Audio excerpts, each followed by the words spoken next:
ng bayan, maasahan anumang panahon.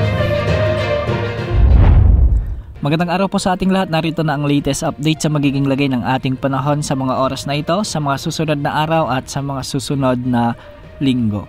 Patuloy nating minomonitor ang low pressure area at ngayon ay nasa layo na lamang itong 460 kilometers kanluran ng San Jose Occidental, Mindoro. Medyo malayo na ito sa kalupaan ng ating bansa, ngunit mababa na rin ang tsansa nitong lumakas bilang bagyo sa susunod na 24 oras.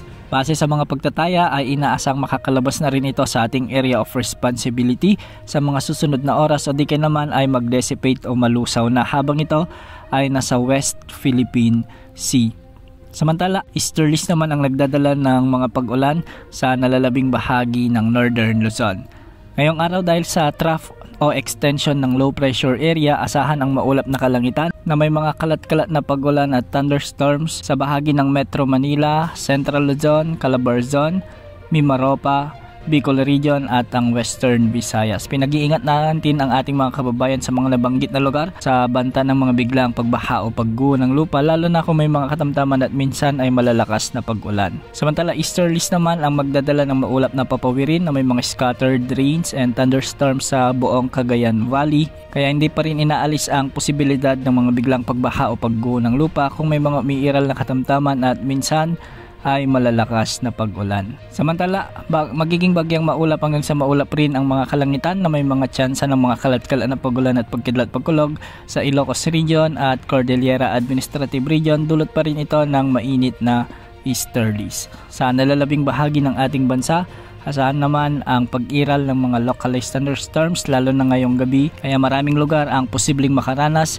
ng mga matitinding pag-ulan dulot ng mga severe thunderstorms. Walang nakatas na gale warning ngayon sa anumang baybaying sakop ng ating bansa at ang mga pag-alon sa extreme northern Luzon ay posibleng umabot hanggang 2.1 meters sa mga baybaying sakop ng Central Luzon at nalalabing baybaying sakop ng Northern Luzon ay posibleng umabot hanggang 1.5 meters at sa nalalabing baybayin ng bansa, posibleng umabot hanggang 1.2 meters. Samantala para naman sa ating long range forecast, ang potensyal na sama ng panahon muli ang posibleng mabuo ngayong linggo. Sa araw ng Huwebes may posibleng mamuong LPA sa silangan ng Luzon at pagsapit ng Biyernes ay posibleng papasok na ito sa ating area of responsibility. Hindi rin inaalis ang posibilidad na magiging bagyo na ito sa araw ng Biyernes at magpapatuloy ang pagkilos nito ng pakanluran. Sa weekend naman, araw ng Sabado hanggang Linggo ay inaasang magpapatuloy ang pagkilos nito papalapit sa extreme